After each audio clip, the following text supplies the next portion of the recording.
సత్య, good evening. Chandrababu Naidu పర్యటనకు సంబంధించిన విషయంలో దోచుకున్నది దాచుకునేందుకే వెళ్ళారు అనేటువంటి ఒక పోస్టుని వైఎస్ఆర్సీపీ అఫీషియల్గా పెట్టింది. దాన్ని విస్తృతంగా ఆ పార్టీ శ్రేణులు కూడా ప్రచారం చేస్తున్న పరిస్థితి మనకు కనిపిస్తుంది. అసలు పర్యటనకు సంబంధించి ఎప్పుడు ఖరారైంది, అఫీషియల్గా వెళ్ళినటువంటి టూర్ ఏంటి, దాని పర్పస్ ఏంటి? నిజం ఇల్లు దాటి లోపల అబద్ధం ఊరంతా చుట్టూ వచ్చిందనే విధంగా ఒక 100 అబద్ధాలను చెప్పడం ద్వారా, సోషల్ మీడియాల ద్వారా ప్రచారంలో పెట్టడం ద్వారా దాన్ని పదే పదే నిజమని చెప్పే ప్రయత్నం అయితే వైసీపీ ముందు నుంచి కూడా చేస్తోంది. ముఖ్యంగా ప్రజలలో అంటే నిజమైనటువంటి వార్తలు చెప్పడం ద్వారా ప్రజల్లో మంచి తెచ్చుకోవడం కంటే కూడా సోషల్ మీడియా ద్వారా విష ప్రచారం చేయడం వైసీపీకి పరిపాటిగా మారిపోయింది. దానిలో భాగంగానే ముఖ్యమంత్రి ఆయన సతీమణి ఎవరైతే నారా భువనేశ్వరి గారు ఉన్నారో ఆవిడికి 2 ప్రతిష్టాత్మకమైన అవార్డులు ప్రకటించారు.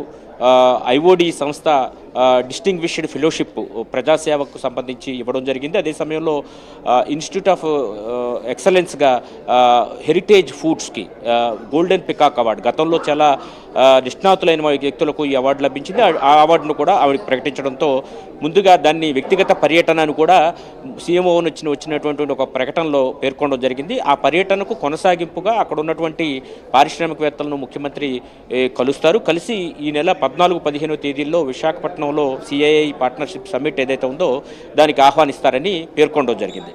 అయితే ఈ పర్యటన విషయాలన్నీ కూడా ముందుగానే 2వ తారీఖు నుంచి 6వ తారీఖు వరకు ఈ పర్యటన ఉంటుంది. ఆయన సతీ సమేతంగా వెళ్తారని కూడా స్పష్టంగా ముందుగానే మీడియాకు కూడా షెడ్యూల్ రిలీజ్ చేయడం జరిగింది. అయితే వైసీపీ మాత్రం దీన్ని ఒక తప్పుడు ప్రచారాన్ని సోషల్ మీడియా ద్వారా పెట్టడం జరిగింది. ఆయన 18 నెలలుగా ఇసుక, మద్యం వీటన్నిటిలో కూడా దోచుకున్న సొమ్ముని దాచుకోవడానికి దుబాయ్ నుంచి లండన్ వెళ్ళారని చెప్పి వాళ్ళు చెప్పడం జరిగింది. దీన్ని సోషల్ మీడియాలో విస్తృత ప్రచారం చేసే ప్రయత్నం కూడా వారు చేస్తూ ఉన్నారు. మరోవైపు దీన్ని అదే స్థాయిలో తిప్పుకొట్టే ప్రయత్నం అయితే టీడీపీ కానీ అదే ఇతర పక్షాలు కానీ చేయనప్పటికీ కూడా ఈ ప్రచారం స్లోగా జనంలో ఎక్కించే ప్రయత్నం అయితే వైసీపీ చేస్తోంది. మరోవైపు ఇంకో పాయింట్ కూడా పెట్టారు Satya, the richest CM special flight, ప్రత్యేక విమానంలో విహారయాత్రలు అనేటువంటి దాన్ని కూడా వాళ్ళు పోస్ట్ చేశారు. సో గతంలో అసలు జగన్మోహన్ రెడ్డి అసలు ఆయన ఏం విహారయాత్రలు చేయనట్లు, అసలు స్పెషల్ ఫ్లైటే వాడినట్లుగా ఇప్పుడు చెప్తున్నటువంటి పరిస్థితి మనం చూస్తున్నాం. జగన్మోహన్ రెడ్డి తాడేపల్లి నుంచి కోతవేట దూరంలో ఉన్నటువంటి ప్రాంతాలకు దేంట్లో వెళ్ళారు, ఏ పర్యటనలు చేశారు, ఇప్పుడు అవన్నీ కప్పిపుచ్చుకునేదానికా లేకపోతే చంద్రబాబు నాయుడును లేకపోతే తెలుగుదేశం పార్టీని బద్నాం చేసేదానికే ఈ పోస్టులు పెడుతున్నారా? వాస్తవంగా కూడా ది రిచెస్ట్ సీఎం?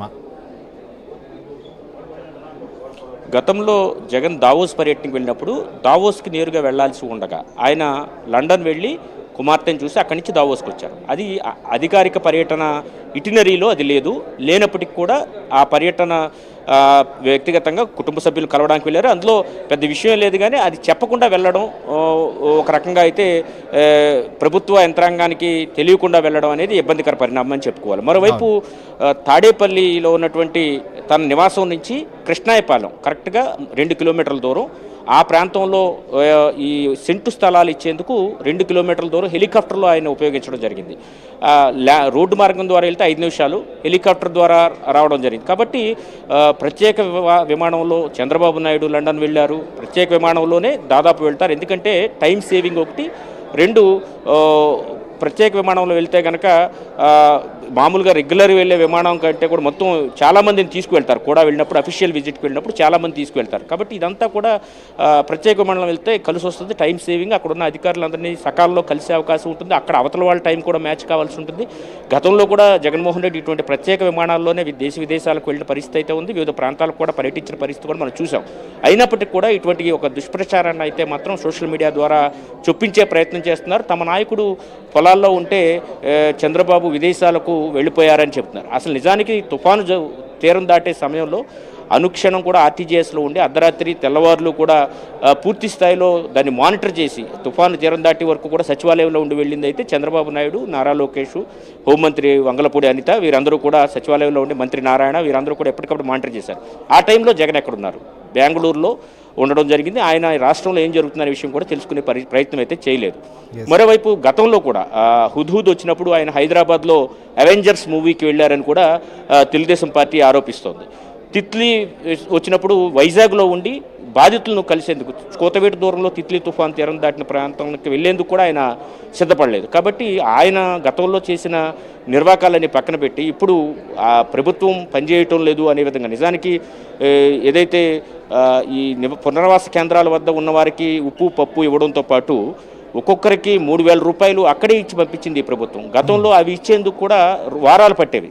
కానీ ఇవన్నీ కూడా చూస్తే కనుక కావాలని బురద జల్లే ప్రయత్నం అయితే సోషల్ మీడియా ద్వారా జరుగుతుందని మనకు అంటే ఇంకొక పాయింట్ కూడా సత్య, ముఖ్యంగా ఎందుకంటే విశాఖపట్నంలో ప్రిస్టేజియస్గా సదస్సు నిర్వహించేందుకు ఏర్పాట్లు చేస్తున్నారు. మనకి చాలా రోజుల నుంచి దీన్ని కసరత్తు చేస్తున్నారు, విదేశాలకు వెళ్తున్నారు, ఇన్వెస్టర్స్ను ఇన్వైట్ చేస్తున్నారు, ప్రత్యక్షంగా వాళ్ళని కలుసుకునేటువంటి ప్రయత్నం కూడా జరుగుతుంది.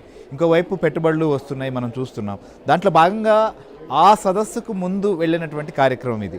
సో ఆ కార్యక్రమానికి సంబంధించి ఎక్కడ సక్సెస్ అవుతుందని చెప్పి ఇప్పటి నుంచే ఇలాంటి దుష్ప్రచారం చేసేటువంటి పనులకు శ్రీకారం చుట్టారనుకోవచ్చా? అసలు విశాఖలో ఏ స్థాయిలో ఏర్పాట్లు చేస్తున్నారు? అక్కడ ఈ సదస్సు పెట్టడానికి లేదా అక్కడికి ఇన్వెస్ట్మెంట్ సంబంధించిన విషయంలో వ్యాపారవేత్తలను అక్కడికి ఆహ్వానించడానికి కారణం ఎలా అనుకోవాలి? ఇంత స్థాయిలో చేస్తున్నటువంటి కార్యక్రమానికి వస్తున్నటువంటి అసలు ఇప్పటి వరకు వస్తున్నటువంటి స్పందన ఏంటి అసలు? గూగుల్ ఎప్పుడైతే విశాఖ వస్తుందని అనౌన్స్ చేసిందో $15 బిలియన్ పెట్టుబడులు విశాఖలో పెడుతున్నారు.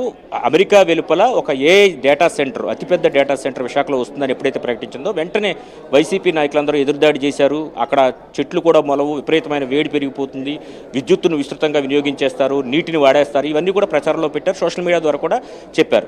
జగన్మోహన్ రెడ్డిని ఇదే విషయం ప్రశ్నించినప్పుడు డేటా సెంటర్ వస్తే కనుక ఏఐ డేటా సెంటర్ వస్తే తామెందుకు అభ్యంతరం చెప్తాం, తాన్ని స్వాగతిస్తామని ఆయన చెప్పిన తర్వాత వరకు కూడా అవి ఆగలేదు. కాబట్టి మనం చూస్తే కనుక వాళ్ళకి ఆ పార్టీకి ఒక స్టాండ్ లేనట్టుగా మనకు స్పష్టంగా కనిపిస్తోంది.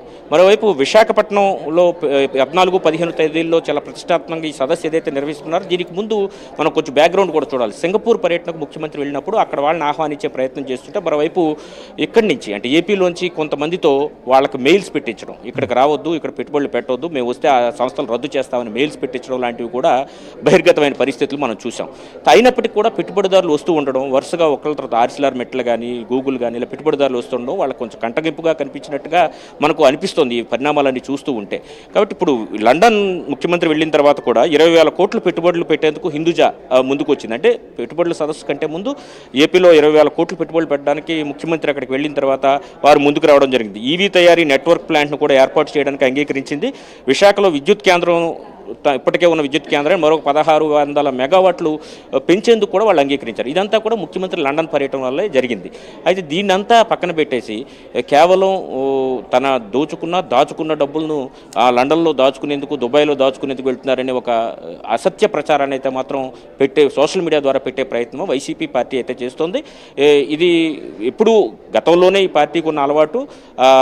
గత ఎన్నికల్లో కూడా ఈ సోషల్ మీడియాను ఉపయోగించుకుని అసత్య ప్రచారాల ద్వారా అధికారంలోకి వచ్చింది. తర్వాత ఈ సోషల్ మీడియాను వినియోగించుకుని